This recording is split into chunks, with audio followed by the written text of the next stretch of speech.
నమస్తే. నమస్తే. కూర్చోండి. ఎక్కడి నుంచి వస్తున్నారు మీరు? కర్నూలు మేడం. కొంచెం గట్టిగా చెప్పరా? కర్నూలు. కర్నూలు నుంచి. ఏం చేస్తూ ఉంటారు? జాబ్ చేస్తున్నాను. జాబ్ చేస్తున్నారు. ప్రెజెంట్ అయితే ఇప్పుడు ఖాళీగానే ఉన్నాను. ప్రజెంట్ ఖాళీగా ఉన్నారు. ఇదేంటి మీరు మ్యారీడా లేకపోతే అన్మ్యారీడా? Unmarried madam. అన్మ్యారీడ్.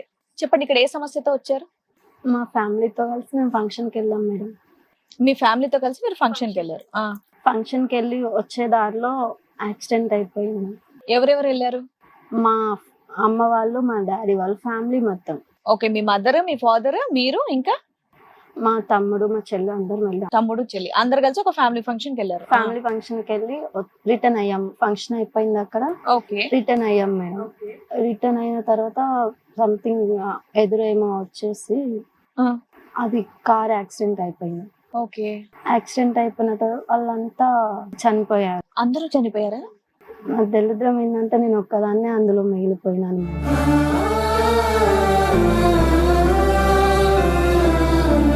దాని తర్వాత మా హాస్పిటల్కి తీసుకెళ్లారు. మా మామయ్య వాళ్ళకి కాల్ చేస్తే మామయ్య వాళ్ళు ఉన్నారు, అమ్మ వాళ్ళ అన్నయ్య వాళ్ళు. ఓకే, మామయ్య వాళ్ళకి కాల్ చేస్తే మామయ్య వాళ్ళు వచ్చారు. నాకు 10 years ఏమి ఉంటుంది అప్పుడు. 10 years. ఎన్ని ఇయర్స్ బ్యాక్ స్టోరీ అమ్మా? ఇది 8 years back. 8 years back. 8 years back ఇలా జరిగింది. మా మామయ్య వాళ్ళ దగ్గరకు వచ్చేసిన తర్వాత మామయ్య వాళ్ళు తీసుకొచ్చారు. అమ్మ వాళ్ళకి అలా అయిపోయిన తర్వాత మామయ్య వాళ్ళు తీసుకొచ్చి మామయ్య వాళ్ళు పెంచుకుంటున్నారు. అంత చదివించడం బాగా చూసుకున్నారా? అంతా బాగానే చూసుకుంటున్నారు మేడం. చదువు అయిపోయింది, తర్వాత జాబ్ చేసుకుంటున్నాను. జాబ్కి సర్చ్ చేసి జాబ్కి వెళ్ళాను మేడం. జాబ్ చేసుకుంటూ ఉంటుంటే అలా 6 months అలా 7 months జాబ్ చేస్తూనే ఉన్నాను. మామయ్య వాళ్ళు కూడా ఇటు బాగానే చూసుకుంటున్నారు. ఇంట్లో కానీ ఎట్లాంటి ప్రాబ్లం అంత బాగానే ఉంది. అంత బాగానే ఉంది మేడం. మా ఆఫీస్ లో కొలీగ్ ఉంది మేడం, చందు మేడం.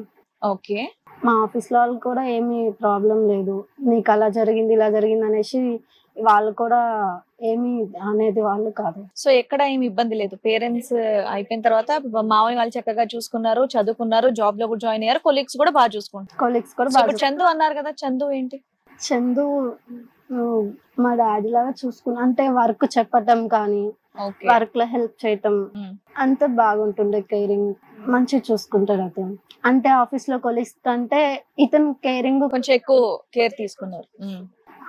వర్క్ చెప్పటంలో కానీ, ఫ్యామిలీ పరంగా చూసుకోవటం కానీ, ఫ్యామిలీకి వచ్చి ఇంట్లో వచ్చి మాట్లాడటం కానీ, వాళ్ళ ఇంటికి ఏమన్నా వెళ్ళటం కానీ అంత బాగానే ఉంటుంది. మీరు వాళ్ళ ఇంటికి కూడా వెళ్ళేవాళ్ళు?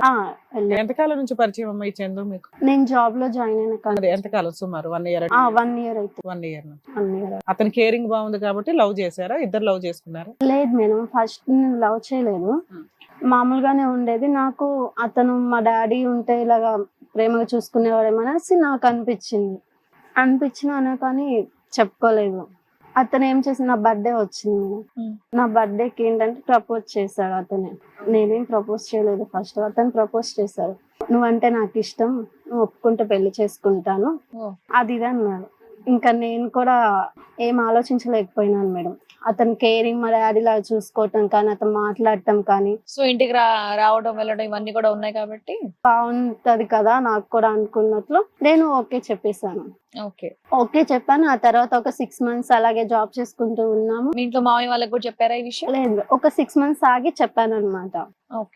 6 months ఆగి మామయ్య వాళ్ళకి చెప్తే మామయ్య వాళ్ళు కూడా సరేమా మీరు ఓకే కదా, మీరైతే వాళ్ళ అమ్మ వాళ్ళు కూడా మాట్లాడతారన్నో, ఇంటికి వెళ్ళటం కానీ రావటం కానీ బాగుంటది అన్నో, అమ్మ వాళ్ళు కూడా బాగా చూసుకుంటారు అన్నావు కదా, సరే మీరైతే ఫస్ట్ సెటిల్ అవ్వండి, సెటిల్ అయిన తర్వాత అలాగే మీరు అనుకున్నట్టు పెళ్లి చేద్దాము, మీ ఇద్దరికి ఇష్టమే కదా అనేసి మామయ్య వాళ్ళు కూడా ఒప్పుకున్నారు. ఇద్దరికి జాబ్స్ ఉన్నాయి కదా, ఇంకేం సెటిల్ అవ్వాలి అంటే కొంచెం టైం తీసుకోండి అన్నారు.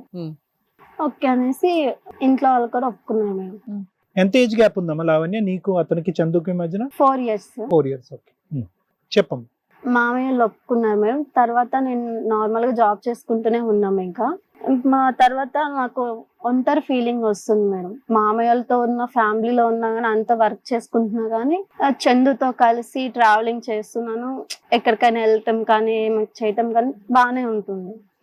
ఎంత సినిమాకి వెళ్ళినా కానీ రెస్టారెంట్కి వెళ్తున్నాం కానీ ఒంటరి ఫీలింగ్ వస్తుంది. నేను ఇంకా చందుతో మాట్లాడినాను, నాకెందుకో ఒంటరి అనిపిస్తుంది, చనిపోవాలన్న థాట్స్ వస్తున్నాయి, మైండ్లో ఏమేమో వస్తున్నాయి, పెళ్లి చేసుకున్నాం ఇద్దరం అనేసి అన్నాను మేడం. అంటే ఇప్పుడే ఎందుకు, తర్వాత చేసుకుందాం ఆ ఇల్లు మీ మధ్య ఫిజికల్ రిలేషన్ ఏమైనా ఉందమ్మా? ప్రెసెంట్ అయితే ఇప్పటి వరకు ఏం లేదు. లేదు, ఓన్లీ లవ్ ఓన్లీ లవ్ చేసుకుంటా. చేసుకుంటున్నాం. నీకు ఆఫీస్ అయిపోతుంది, ఆఫీస్ టైంలో అతను నీ దగ్గర ఉంటున్నాడు, ఆఫీస్ అయిపోయినాక ఇద్దరు రెస్టారెంట్లకో సినిమాలకో షికార్లకో వెళ్తున్నాడు, నిద్రపోయే టైంలో నీకు సూసైడ్ టెండెన్సీ వస్తుందా? అది ఒంటరితనంగా అనిపించిందా? అలా కాదు మేడం, అమ్మ వాళ్ళు యాక్సిడెంట్ అయ్యారు కదా, అదంతా గుర్తొస్తుంది అనమాట. అది గుర్తొస్తుంది.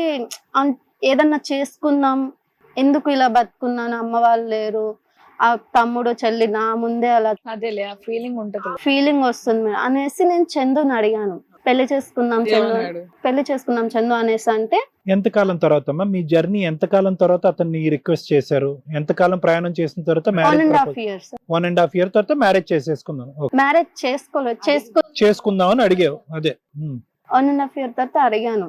అడిగితే అతను ఏమన్నారంటే, ఇప్పుడే ఎందుకు పెళ్లి, ఇల్లు అవి కట్టుకున్న తర్వాత నేను కూడా కరెక్ట్ గా ఇంకా సెటిల్ అవ్వలేదు, జాబ్ చేస్తున్నంటే అయిపోదు కదా అనేసి అతను అన్నారు. లేదు, నేను చేసుకోకపోతే నేను చచ్చిపోతాను అనేసి ఇట్లా అన్నాను మేడం. నాకు బతకాలనిపిస్తలేదు, చనిపోవాలనిపిస్తుంది అనేసి మాట్లాడితే అతను ఏంటి, సరే నువ్వు ఎందుకు అలా చనిపోవాలి, నేను నిన్ను కావాలనుకున్నానంటే నిన్ను అలా ఇలా వదులుకుంటాను, సరే అనేసి వాళ్ళ ఇంటికి తీసుకెళ్లారు మేడం. వాళ్ళ ఇంటికి తీసుకెళ్తే వాళ్ళ అమ్మ వాళ్ళు కూడా ఒప్పుకున్నారు. వాళ్ళ అమ్మ వాళ్ళు ఒప్పుకున్నారు. అప్పుడే ఎందుకు మీకు పెళ్లి, సెటిల్ అవ్వండి కొద్దిగా. వాళ్ళు కూడా మీ మేనమామలు ఏం చెప్పారో అదే చెప్తున్నారు. వాళ్ళు అదే చెప్పారు మేడం. చెప్తే లేదు నాకు ఇలా అనిపిస్తుంది అనేసి వాళ్ళ అమ్మగారితో మాట్లాడితే వాళ్ళ అమ్మగారు కూడా సరే పెళ్లి చేసుకోండి, మరి చేసేస్తాం, మీకు ఇష్టమే మాకు ఇష్టమే కదా, మీ ఇష్టాన్ని మేము ఎందుకు కాదంటాం అనేసి వాళ్ళు కూడా ఒప్పుకొని ముహూర్తాలు పెట్టిస్తున్నారు మేడం.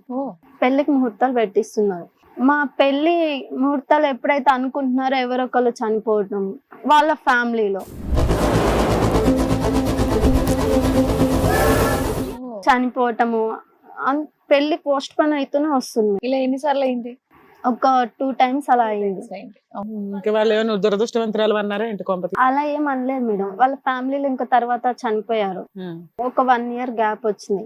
ఈ లోపు నేనేమో వేరే వేరే థాట్స్ వస్తున్నాయి. ఇంకా అలా అనిపిస్తుంటే వాళ్ళ అమ్మ వాళ్ళతో చందు వాళ్ళతో మనం ఒక రూమ్ తీసుకొని ఉందాము, నాకు ఎందుకో ఒంటరి అనిపిస్తుంది, చనిపోవాలనిపిస్తుంది, అలాంటి థాట్స్ వస్తున్నాయి నైట్ టైంలో అనేసి మాట్లాడితే చందు వాళ్ళతో రూమ్ లో పెళ్లి కాకుండా కలిసి ఉండటం ఏంటి, మంచిగా ఉండదు అది. వాళ్ళు అమ్మ వాళ్ళు ఇట్లా అడిగారు. వాళ్ళ అమ్మ వాళ్ళని అడిగినా కానీ చందు వాళ్ళ అమ్మ కూడా ఇట్లానే అన్నారు, లేదు నాకు ఇట్లా అనిపిస్తుంది అనేసి మాట్లాడితే సరే అనేసి తర్వాత ఒప్పుకున్నారు మేడం. ఒప్పుకున్న తర్వాత ఇంకా నాది కూడా జాబ్ పోయింది మేడం. ఇంకా జాబ్ రిజెక్ట్ చేశాను. ఇద్దరం కలిసి ఉంటున్నాం, రూమ్ తీసుకొని ఉంటున్నారు, బయట తీసుకొని ఉంటున్నాము. చందు జాబ్ చేస్తూనే ఉన్నారు. నన్ను లవ్ చేయనప్పుడు బాగా చూసుకునేవాడు. మేము ఎప్పుడైతే రూమ్ లో కలిసి ఉంటున్నామో అప్పుడు అతను ఫేసెస్ లో కానీ అతను మాట్లాడటం అంత చేంజెస్ వస్తున్నాయి. మీరిద్దరే ఉండేవాళ్ళ, మీ అత్తగారు? మేము ఇద్దరమే ఉండేవాళ్ళం మేడం. ఓకే. ఎంతకాలం అయిందమ్మా మీరు ఇల్లు తీసుకొని? 2 months అవుతుంది. ఈ 2 months లోనే అతను ట్రూ కలర్స్ బయటపడినాయి. అంటే ఏంటి, ఏం చేస్తాడు? సరిగ్గా మాట్లాడా, ఏం ఫుడ్ తీసుకురాడా? మాట్లాడకపోవటము, అతను బయటికి వెళ్తాననటము, ఆఫీస్ నుంచి లేట్ గా రావటము, ఎక్కువ ఆఫీస్ లో ఉండటము. ఇదంతా నీకు తెలుసుగా ఆఫీస్ వర్క్ ఎలా ఉంటుందో, ఒక్కోసారి ఎక్కువ ఉంటది, ఒక్కోసారి తక్కువ ఉండడం. లేదు మేడం, ఆఫీస్ లో ఉన్నప్పుడు వర్క్ ఎక్కువ ఉంటది, తక్కువ ఉంటది, కానీ అంతకు ముందులాగా మాట్లాడటం కానీ బయట అవుట్డోర్స్ మాకు ఎప్పుడు కేరింగ్ అనేది తగ్గిందంటావు. ఇంతకు ముందు చక్కగా కేర్ చేసేవాళ్ళు, ఇప్పుడు పట్టించుకోవట్లేదు. ఇప్పుడు సరిగా పట్టించుకోవట్లేదు. కాదమ్మా, ఒకే క్వశ్చన్. ఇదివరకు ఏంటంటే చందు లేనప్పుడు రాత్రులు గడపటమే నీకు ఇబ్బంది అయ్యింది పడుకునే టైంలో. ఇప్పుడు నీకు ఉద్యోగం పోయిన తర్వాత ఇప్పుడు పగలంతా కూడా చందు లేకుండా గడిపేటటువంటి ప్రయత్నం. అప్పుడు ఒంటరితనమే, ఇప్పుడు ఒంటరితనమే. అసలు జాబ్ ఎందుకు పోయింది? మళ్ళీ వెనువెంటనే ఇంకో జాబ్ ప్రయత్నం ఎందుకు చేయలేదు నువ్వు? ఏదైనా నువ్వు భయపడేది ఒకే దానికి కదా, ఒంటరితనం కదా. అది ఆఫీస్లో ఉన్నా ఇంట్లో ఉన్నా. జాబ్ ఎందుకు పోయింది, ఏమైంది? జాబ్ అంటే నేను ఆలోచించే దానికి వాళ్ళు ఎఫిషియెంట్ వర్క్ చేయకపోవడం వల్ల, డిప్రెషన్ మూడ్ లో ఉండటం వల్ల వర్క్ అవుట్పుట్ తగ్గిందా? కాకపోతే జాబ్ ట్రై చేశాను, ఇంకా ట్రై చేసినా గానీ రాలేదు. సరే అమ్మా, మీ చందు గురించి చెప్పమ్మా. రాకపోవడం వల్ల నేను ఖాళీగానే ఉన్నాను. ఇలా చందు అవుట్డోర్స్ కి వెళ్ళటం గానీ అలా చేస్తున్నా. కావాలని మాకు ఆఫీస్ లో అవుట్డోర్స్ ఏరు మేడం. అవుట్డోర్స్ అంటే బయట వర్క్ కి వెళ్ళటం, వేరే ఊర్లకి అలా వెళ్తాం. మాకు వేరే ఊర్స్కి వెళ్ళటం అలా ఎప్పుడు చేయరు. నాకు ఎంత డౌట్ వచ్చింది మేడం. డౌట్ వచ్చి ఆఫీస్ లో అడిగితే వేరే వర్క్స్ ఏం లేవు, వేరే ఊర్లోకి ఏం పంపించట్లేదు, నువ్వు అలా ఎందుకు అడుగుతున్నావు అనేసి వాళ్ళు అన్నారు. మరి ఏంటి చందు ఎందుకు బయటకు వెళ్తున్నారు, వేరే ఊరు వెళ్ళాలనేసి వెళ్తున్నారు అనేసి అంటే అలా ఏం లేదు కనుక్కో, అతను ఏం వర్క్ మీద వెళ్తున్నారు అనేసి వాళ్ళు అన్నారు మేడం. నాకు డౌట్ వచ్చి చందు ఫోన్ చెక్ చేశాను. చందు ఫోన్ చెక్ చేస్తే వేరే అమ్మాయికి నార్మల్ గా ఇవి లవ్ సింబల్స్ పంపటం కానీ ఇట్లా వాళ్ళ చాట్స్ ఇలా ఉన్నాయి మేడం. అవి ఇంకా సింబల్స్ అని వేరే ఉంటాయి కదా మేడం, అవన్నీ పంపిస్తున్నాయి. నేను ఫోన్ చూసి ఏంది చందు ఇది ఎందుకు ఇలా చేస్తున్నావు అనేసి చందుని అడిగినాను మేడం. అడిగితే అదేం లేదు మామూలుగానే పంపించాను అది ఇది అన్నారు. ఒక అమ్మాయికి నువ్వు మామూలుగా ఎలా పంపిస్తావు అని పెద్ద గొడవ అయింది మేడం. గొడవ పెట్టుకుంటూ వాళ్ళ అమ్మ వాళ్ళతో మాట్లాడాను. వాళ్ళ అమ్మ వాళ్ళు కూడా అలా ఎందుకు చేస్తున్నావు అనేసి వాళ్ళు తిట్టారు మేడం. వాళ్ళు నీకు సపోర్ట్ చేశారు. ఆ తర్వాత ఇంకా చందు గొడవ పడితే సరే నీకు సారీ, ఇంకెప్పుడు చేయను ఇలాగా, సారీ అని సారీ చెప్పేశారు. ఇంతకీ ఆ మెసేజ్లు ఆఫీస్ అమ్మాయా బయట వాళ్ళు ఎవరన్నాను? ఆఫీస్ అమ్మాయి మేడం. ఆఫీస్ అమ్మాయి. నేను బయట అమ్మాయి అనుకున్నాను కానీ ఆఫీస్ అమ్మాయి అని తెలిసింది. తర్వాత తెలిసింది మాట్లాడుతూ. అందులో చెడ్డగా ఉన్నాయమ్మా మెసేజ్లు ఏమన్నా? అంటే ప్రేమికుల్లాగా ఏమన్నా ఉన్నాయా అందులో? ప్రేమికుల్లాగా ఉన్నాయి. చెడ్డగా అంటే అదే అవి వీడియోస్ అవి ఇవి పంపించుకోవటం, లవ్ సింబల్స్ అవన్నీ ఉన్నాయి మేడం. ఓకే. ఆ తర్వాత చందుతో మాట్లాడితే సారీ మా నేను ఇంకెప్పుడు పంపను అనేసి నిజం ఒప్పుకున్నాను. వాళ్ళ అమ్మ వాళ్ళ దగ్గర కూడా సారీ మా ఇంకెప్పుడు చేయను అనేసి మాట్లాడారు. సరే అనేసి కలిసి బాగానే ఉంటున్నాం మేము. ఇక్కడికి ఎందుకు వచ్చారమ్మా? అసలు బాగానే ఉన్నారు, నువ్వు అడిగావు, అతను ఇక నుంచి అలా చేయను అన్నాడు. ఇక్కడికి ఎందుకు వచ్చారు మీరు? ఇక్కడికి మేడం వాళ్ళ అమ్మ వాళ్ళు ఆ తర్వాత వచ్చారు. పెళ్లి అనుకున్న తర్వాత మాకొద్దు, నువ్వు మాకు వేరే కోడలు దొరికింది, మాకు నువ్వు అవసరం లేదు, నువ్వు సావు, సస్తావో బతుకుతావో అది నీ ఇష్టం, మాకు సంబంధం లేదనుకుంటూ చందు వాళ్ళ అమ్మ వచ్చి చందుని తీసుకెళ్ళారు మేడం.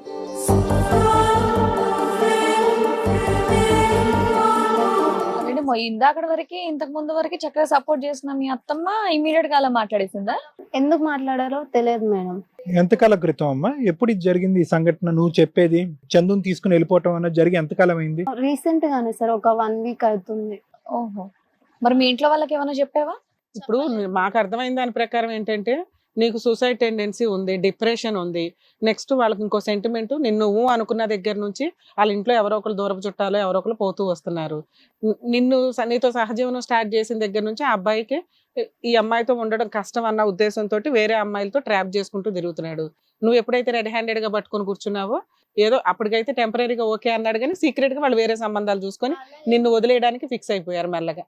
అంతేనా? ఇప్పుడు నీ వెనకాల అడగడానికి ఎవరు లేరని మమ్మల్ని మా దగ్గరకు వచ్చాను. ఇప్పుడు అతను చేసుకుంటాను అంటే మీరు చేసుకుంటారా పెళ్లి? చేసుకుంటాను. అతను చేసుకోను అంటే అతనితో ఎలాగైనా కలిసి ఉండేలా మీరే లావణ్య, ఇప్పుడు నువ్వు కంప్లీట్ గా డిప్రెషన్ నుంచి బయటకు వచ్చావా? చాలా సాఫ్ట్ గా మాట్లాడుతున్నావు కదా, నువ్వు జనరల్ గా ఎనర్జెటిక్ గానే ఉన్నావా? చందుకు కావాల్సినటువంటి విధంగా ఇంటి పని గానీ వంట పని గానీ, ఇద్దరు లివ్ ఇన్ రిలేషన్షిప్ కాబట్టి ఆ పని గానీ ఇలాంటివన్నిటిలో కొద్దిగా యాక్టివ్ గానే ఉన్నావా? చందు సాటిస్ఫైడ్ అయినా, లేదంటే దూరంగా ఉన్నప్పుడు సాటిస్ఫైడ్, దగ్గరికి వచ్చాక వ్యతిరేకత వచ్చింది? అలా ఏం లేదు సార్, మేమిద్దరం కలిసి ఎప్పుడు బాగానే ఉంది. సరే, అంతకు ముందు అంటే మీ మధ్య ఫిజికల్ రిలేషన్ లేదు, 2 months నుంచి ఒకే ఇంట్లో మేము రూమ్ లో కలిసి ఉన్న తర్వాత ఉన్నాము.